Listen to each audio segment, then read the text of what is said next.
Have you ever sat in a room full of family members and realized that nobody truly believed in you?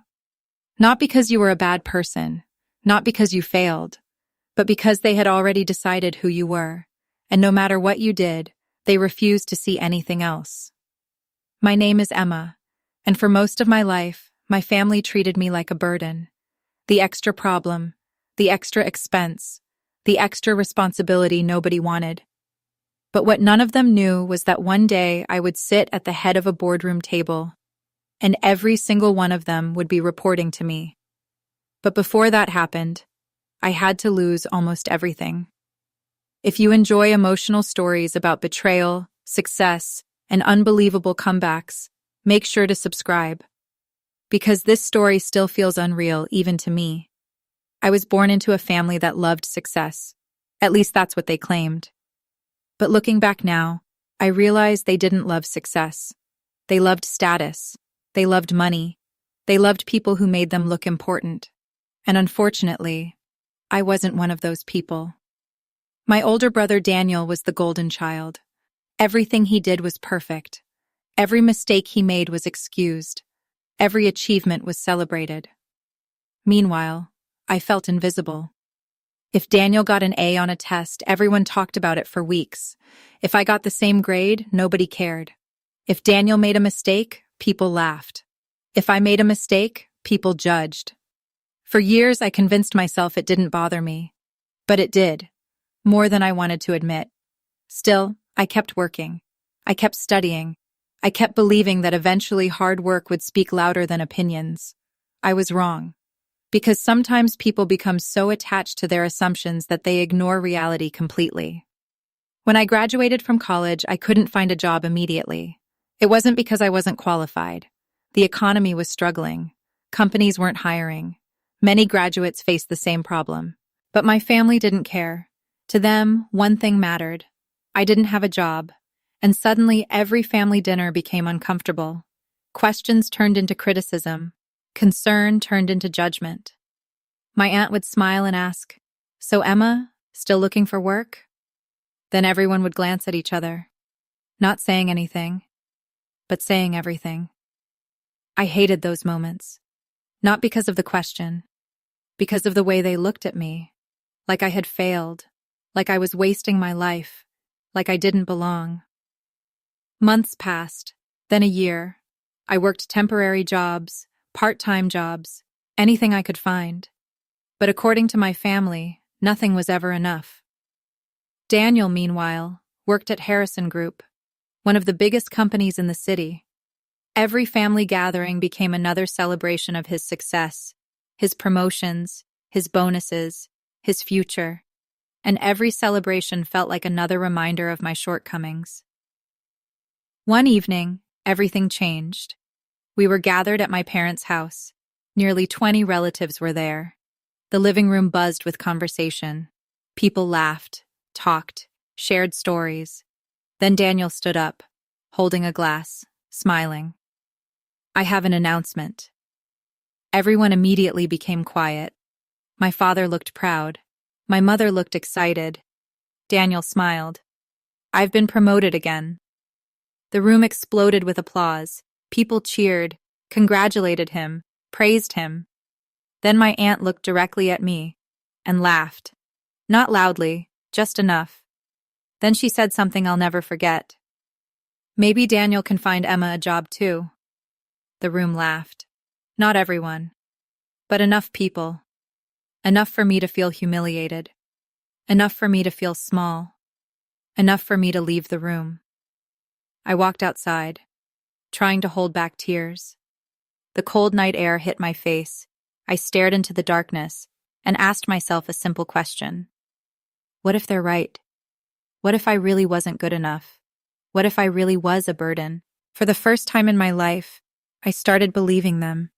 And that's what made the next few months so dangerous. Because when people stop believing in themselves, they become willing to accept things they never should. A week later, Daniel called me. His voice sounded unusually friendly. "Emma, I may have an opportunity for you." I almost couldn't believe it. An opportunity? After all this time? I felt hope for the first time in months. Daniel explained that Harrison Group was hiring for an entry-level position. Nothing impressive, nothing glamorous. But it was a start. I immediately accepted. I didn't know it then.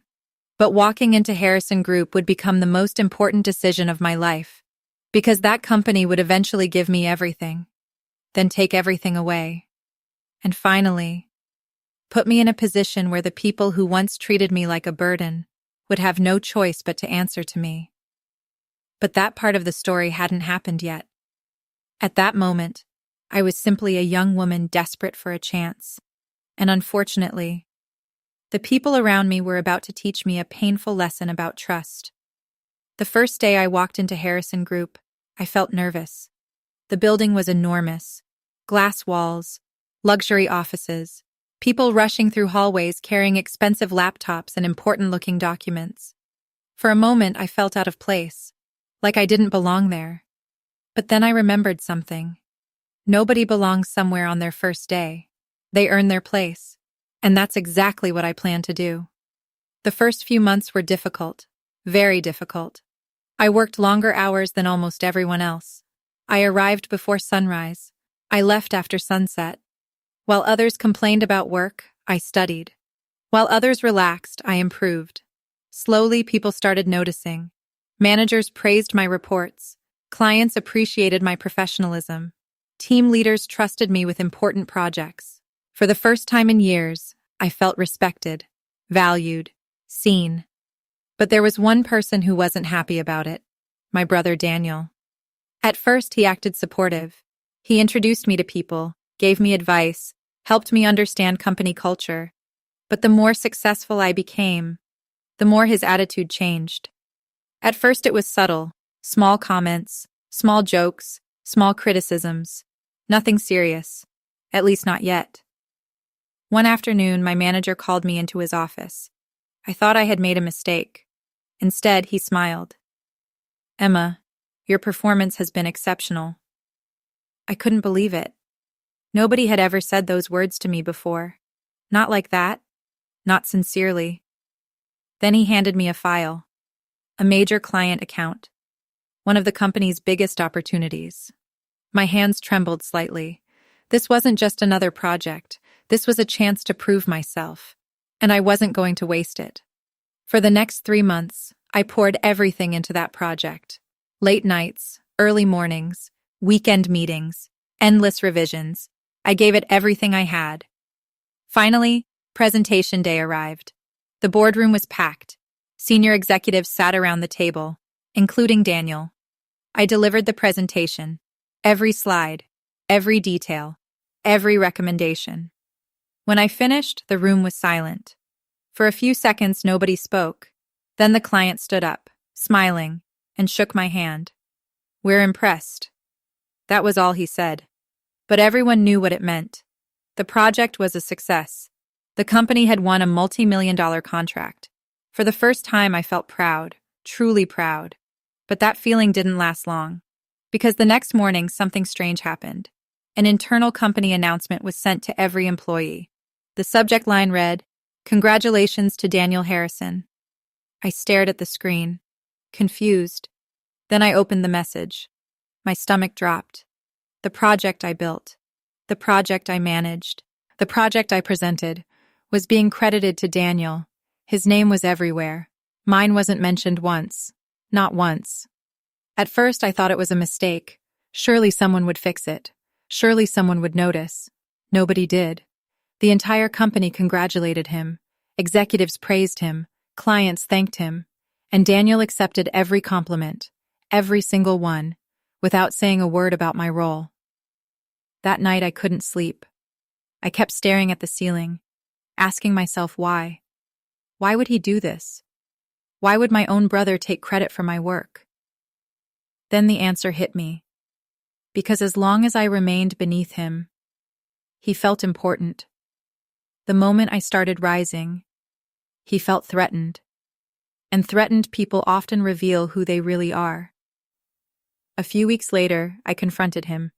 Not angrily, not publicly, privately. I simply asked, "Why didn't you tell them the truth?" Daniel looked at me. completely calm. Then he laughed. Actually laughed. You should be grateful you even got the opportunity. Those words hit harder than any insult, because suddenly everything became clear. He never saw me as an equal. He never respected me.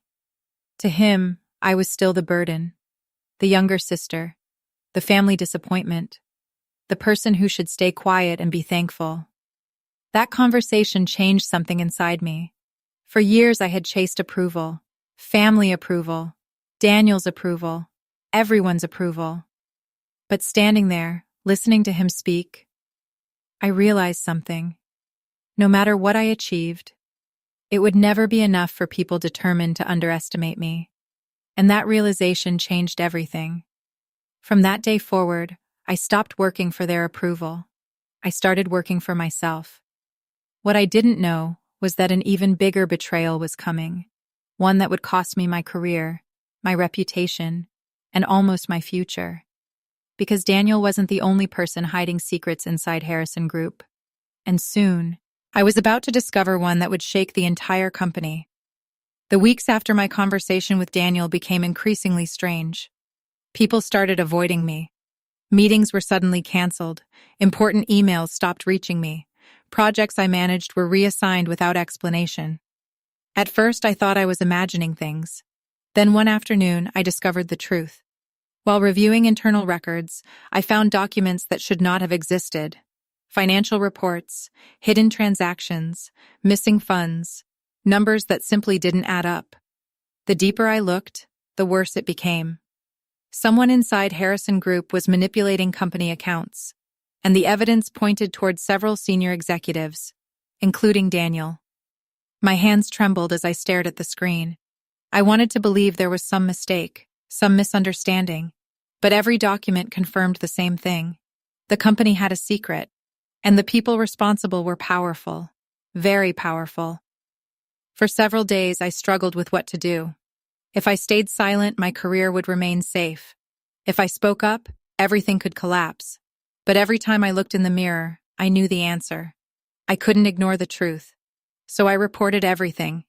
That decision changed my life, and not in the way I expected, because instead of investigating the evidence, they investigated me.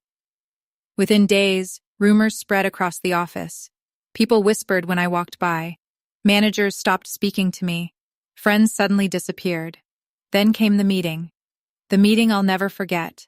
Human resources, 3 executives, 1 lawyer, and Daniel sitting silently in the corner. I knew something was wrong immediately. Then they handed me a document. Termination notice. I stared at the paper, unable to speak, unable to breathe. Years of hard work, years of sacrifice, gone in seconds. We've decided to move in a different direction. Those were their exact words. Cold, professional, meaningless. Not one person mentioned the evidence. Not one person addressed the truth. The decision had already been made. I was the problem. Not the corruption. Not the lies. Not the executives. Me. When I walked out of the building that afternoon, I felt completely broken, and things only became worse. My family heard the news almost immediately. Some pretended to feel sorry. Others didn't even pretend. At the next family gathering, I became the topic of conversation. Again. The disappointment. Again.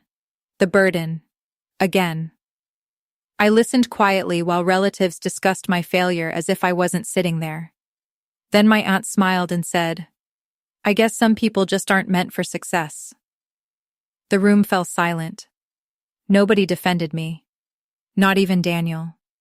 That was the moment something inside me finally changed. Not anger, not revenge, acceptance. I finally accepted a painful truth. These people would never respect me, no matter what I achieved, no matter how hard I worked, no matter how much I sacrificed. And strangely, that realization set me free, because once you stop chasing approval, you start building your own future. The next few years were the hardest of my life. I worked everywhere, small companies, temporary contracts, freelance projects, anything that paid the bills. There were nights when I questioned everything. nights when I wondered if my family had been right all along. But every time doubt appeared, I kept moving forward, one step at a time. Then opportunity arrived. A small startup hired me as a consultant. The company was struggling. Most people believed it would fail. I saw potential. For months, I worked relentlessly, improving systems, solving problems, creating new strategies. The results shocked everyone. Profits increased, clients returned, investors became interested. For the first time, people weren't ignoring my ideas. They were listening. Within 2 years, I became a senior executive. Within 4 years, I became a partner. And within 6 years, I became CEO. The same woman once called a burden was now leading one of the fastest-growing companies in the industry. But the biggest surprise was still waiting. One morning, my legal team entered my office with important news. Harrison Group is in trouble. I looked up immediately. Trouble? What kind of trouble? The answer shocked me. Investigations had finally begun. The hidden transactions, the missing funds, the secrets I discovered years earlier. Everything was coming to light. Executives resigned. Investors panicked. Stock prices collapsed. The company that once seemed untouchable was falling apart. And then an opportunity appeared. An acquisition opportunity. My company had the resources, the investors, the influence. We could buy Harrison Group, the very company that threw me away. For a moment, I simply stared at the documents. Life has a strange sense of humor. Years earlier, I had been escorted out of that building carrying a cardboard box. Now I had the opportunity to own it. Several months later, the deal was finalized. I remember walking through those familiar glass doors. The same lobby, the same elevators, the same offices. Everything looked identical, and yet everything had changed. Employees looked at me differently now. Executives stood when I entered rooms. People listened when I spoke. Not because I had changed, because my position had changed. Eventually, I entered the largest conference room in the building, the boardroom. The room where so many decisions had been made without me. The room where people once decided I wasn't important. And sitting there, looking nervous for the first time in his life, was Daniel. For several seconds, neither of us spoke.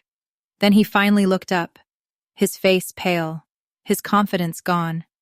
And for the first time ever, he seemed unsure. I wasn't angry. I wasn't smiling. I simply felt calm, because this wasn't about revenge anymore. It was about truth. The truth that hard work matters. The truth that resilience matters. The truth that people who underestimate others are often shocked by what happens next. I took my seat at the head of the table, the CEO's chair, the chair nobody ever imagined I would occupy. Then I looked around the room and spoke. Let's begin. Years earlier, they treated me like a burden. Now they reported to me. Life hadn't given me justice overnight. It had taken years. Years of struggle, years of sacrifice, years of persistence. But eventually, the truth arrived. And when it did, everything changed. If this story taught me anything, it's this. Never allow other people's opinions to become your identity. Sometimes the people who doubt you most are simply unable to imagine your future. And sometimes, the person they call a burden today becomes the person leading tomorrow, the end.